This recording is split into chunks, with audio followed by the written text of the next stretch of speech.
இன்று இரவு வைக்கப்பட்டுள்ள நாடகம் என்ன நாடகம்? தாய் தந்தை வனவாசம். ஆமா, சிவபுராணத்திலே ஒரு பாகமாக விளங்கக்கூடிய அதாவது ஒரு குடும்ப சித்திரம். ஆமா, குடும்ப சித்திரத்தில் ஒரு பாகமாக விளங்கக்கூடிய தாய் தந்தை வனவாசம். இல்லையெனில் குணசீலன் பட்டாபிஷேகம். அதாவது ஒரு வீட்டுக்கு வந்த மருமக எப்படி இருக்கணும், அந்த மருமக மாமியார மாமனார நாத்தனார எப்படி எப்படிலாம் வச்சுக்கணும். இந்த வயசான கிழவிங்க காலம் போன கடைசியில வீட்டுல எது கம்முன்னு இருக்கணும், அவங்க ஏன் வீட்டுக்கு போய் அடுத்த வீட்டுக்கு குசலம் பண்றாங்க அப்படிங்கறத கதை. தாய் தந்தையும் வனவாசம் ஏன் போறாங்க அப்படிங்கறத ஒரு கதை. கெட்ட கதையா இருந்தாலும் முட்டை முடிவோட கேட்டாதான் அந்த கதையோட விளக்கம் என்னன்னு தெரியும். அது போல அது போல இப்படியாப்பட்ட புண்ணியமான சரித்திரத்தில் நான் வந்திருக்கேன். நான் யாரு, என்னுடைய பெயர் என்ன, என்னால இன்னைக்கு என்னென்ன நடக்க போகுது.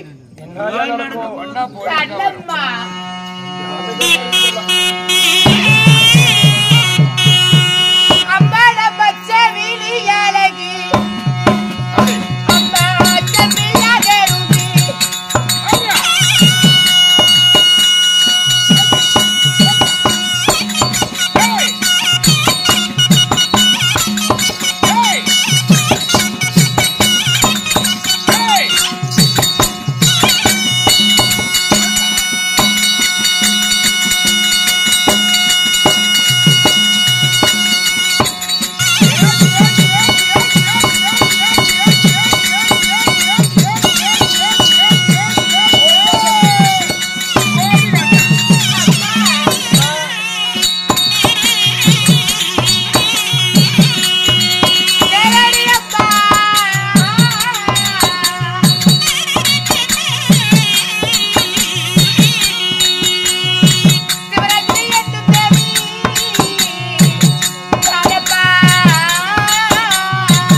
தொடர்ந்து கூத்தாடுறோம்.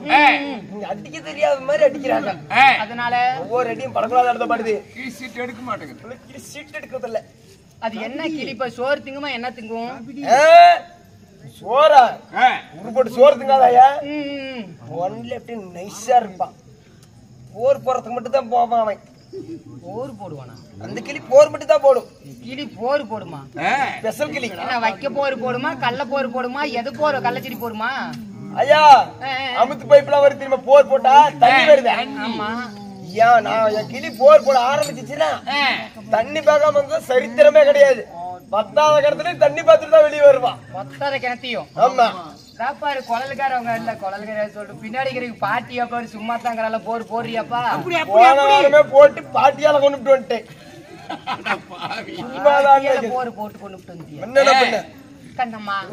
மேகம் பலபலக்க மின்னல் ஒளியை போலே பல பருவமுள்ள சோழ குயிலை போலே என்னுடைய பெயரோ சிவரஞ்சினி என்று சொல்லலாம். உங்களுடைய பெயரோ சிவரஞ்சினி? ஆமா.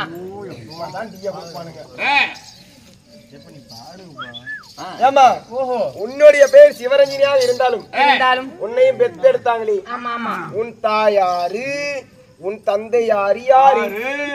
என்னடத்தான் பண்றாடு தம்பிடே? யாருமா உங்க தாய் தந்தை? என்னை ஒரு பிள்ளையாவே மதிக்கல தானே நீ? அதையே இப்பதான் கண்டுபிடிச்சிருக்கிறாங்க. அழைச்சு போன முண்டை நீ பாடுக்கு நிக்கிற, நீ பாடு கையாட்டுற. ஏமா நீ பிள்ளையா? தம்பி அம்மா சுந்தரி, நான் கொஞ்சம் மோசனுகிட்டே இருக்கிறேன். என்கிட்ட ஏற கூட வைக்காத. காலு காலா குடுத்துருவோம். நானு காலு மேல கொடுக்காத நல்லா இருக்காது. ஒரு மேலையா தீய நல்லா இருக்கும். அப்படி சிவரஞ்சினியாக நான் இருந்தாலும் நான் எப்படி பிறந்தேன்? 10 மாதம் 300 நாள் அங்கத்திலே சுமந்து பெற்று எடுத்தாளே என்னையும் ராரி ராரி ராரி என்று லாரிக்காரனுக்கு பெற்றாங்களா?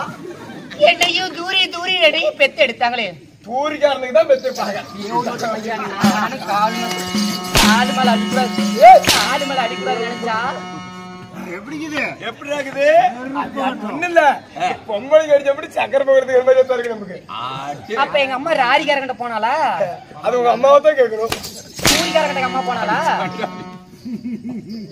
இது தூரிக்காருக்கு ஓடாது. அப்ப தாரமான தூரிக்காரனுக்கு பாராயா அடி வாங்கியும் பாராயவன் அடங்குறானா பாராயா? அம்மா போன் நம்பர் சொல்லு போட்டு முடியும். போன் கேட்டாதான் தெரியும். தூரிக்காரன் போனா இல்லையா? லாரிக்காரன் போனா இல்லையான்னு தெரியும். நம்பர் சொல்லு. 10 0 போடு. 10 0. 10 0. ஆமா. கண்ணம்மா. இல்லடா நான் மாட்டிக்கு போய். தோளால நடவலைக்கு. தொடையால தொட்டில் செய்து. கண்ணம்மா. ஓய். என்னையே இந்த அவனியில் என்னையே பெற்று எடுத்தாங்களே. நீ ஒரு பிள்ளைன்னு தான் பெத்து விட்டுட்டாங்க. அப்ப நான் பிறந்திருக்கவே கூடாது, நான் இருக்கிறது ஒரு கேடுங்கிறியா? இல்லம்மா அழகு அப்படி. சொல்லணுமா? நீங்களே நல்லா கேளுங்க ஐயா. இன்னும் முடியல பொண்ணு வேஷம் வந்துச்சு. அந்த பொண்ணு வேஷத்துல அவன் பழிச்சான அந்த பள்ளம். இல்லம்மா ஐயா டிஸ்கி பூசிங்க ஆட்டம் சோரக்காய் ஆட்டம் வந்தாங்க. நட்சத்திரா கேட்டுக்கா சோரக்காயா அவங்க அப்படி வந்தாங்க. ஒன்னாட்டு வாடி போன வெண்டைக்காய் ஆட்டம் யாருமே வரலையே. 10 மாதம்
நுழைந்திருக்குமே உனக்கு நாளைக்கு என்ன கறி எடுப்பாங்க வீட்டுல டிஸ்கஷன் போயிட்டு சிவனந்தாபுரி ஆண்டு வரக்கூடிய அப்புறம் பேசிக்கலாம் நம்ம கதையை வாடா முக்கியமான கதை ஆயாது போடப்பா எடுத்து ஒரு நோட் எடுத்து வச்சு எழுதி இது ஒரு புதிய புராணம் சொல்லி கடையில் விற்கிப்போம் கண்ணம்மா சிவனந்தாபுரி ஆண்டு வரக்கூடிய என் தந்தையாரோ சிவராஜன் என் தாயாரோ சிவகாமி இருந்தாலும் நாங்கள் எத்தனை பேர் கூட்டி பிறந்தீங்க அம்மா என் கூட பிறந்தவங்க யாரு என் அண்ணனோ மூத்த அண்ணன் ஜெயசீலை என் சின்ன அண்ணனோ குணசீலை எங்க பெரிய அண்ணனுக்கு திருமணம் ஆகி 10 நாளுதாவது என் அண்ணி பேரு காஞ்சனா தேவி அடியே எல்லாருக்கும் மருமக வந்திருப்பாங்க எல்லாத்துக்கும் அண்ணின்னு வந்திருப்பாங்க ஆனா என்ன போல அண்ணி இந்த நாட்டுக்கு யாருக்குமே கிடைச்சிருக்காது ஆமா நான் எள்ளுன்னு இருந்தனா என் அண்ணி எண்ணெயா இருக்கிறாங்க நான் கோடு போட்டா எங்க அண்ணி ரோடே போடுறேங்கிறாங்களே கோடு போட்டா அண்ணி ஆடு திறந்துட்டுனா போதும் தண்ணிமா அடியே சிவரஞ்சனி அம்மா என்னாச்சு உனக்கு என்ன வேணும் சாப்பாடு வேணும் பால் வேணுமா பழம் வேணுமா என்ன ஊட்டி ஊட்டி ஊட்டி ஊட்டி எங்க அப்பம்மா கூட என்னை அப்படி வளர்த்திருப்பாங்களான்னு தெரியாது ஆனா மவராசி என்னைக்கு கால் எடுத்து வச்சாலும் எங்க அண்ணி எங்க அண்ணி மரியாதை பிடிப்பா நாய்க்குலாம் எங்க அண்ணி பத்தி தெரியாது அது வாய் பேசாத இருந்தாலும் அதுக்கு நல்லா தெரியும் அஞ்சறிவா இருந்தாலும் எப்படிங்க நாய்க்கு தெரியாது 2 மணி நேரத்துல தெரியும் இந்த கோயில இருக்கக்கூடிய கருவறையில இருக்கக்கூடிய சிலையும் ஒண்ணு எங்க அண்ணி ஒண்ணு தெய்வத்துக்கு ஒப்பானவங்க எங்க அண்ணி தெய்வத்துக்கு ஒப்பானவங்க கருவறையில இருக்கிற சாமி சிலையும் ஒண்ணு ஆமா உங்க அண்ணி ஒண்ணு அண்ணி தெய்வத்தோட சேர்த்து அதனாலதான் இப்ப சாமி கோயில இருக்கிறதுல சுடுகாடு பார்த்து தேடி போயிருக்கு அண்ணி அது போல என் அண்ணி இருக்கிறாங்க கண்ணம்மா அப்படி இருந்தாலும் இந்த தினத்துல என்ன தேடி வந்திருக்கிற என்ன காரணம் ஏமா உங்க அப்பை உங்க அம்மா உங்க அண்ணே பெரிய அண்ணே உங்க சின்ன அண்ணே உங்க அண்ணி எல்லாத்தையும் உன கூட்ட சொன்னாங்க நானும் பள்ளிக்கூடம் போற வேலை எனக்கு நான் பள்ளிக்கூடம் போகணும் காலையில டைம் ஆயிருச்சு அதனால பள்ளிக்கூடம் போகணும் இல்ல தாயாரி தந்தையாரி சந்திச்சுட்டு வா போகலாம்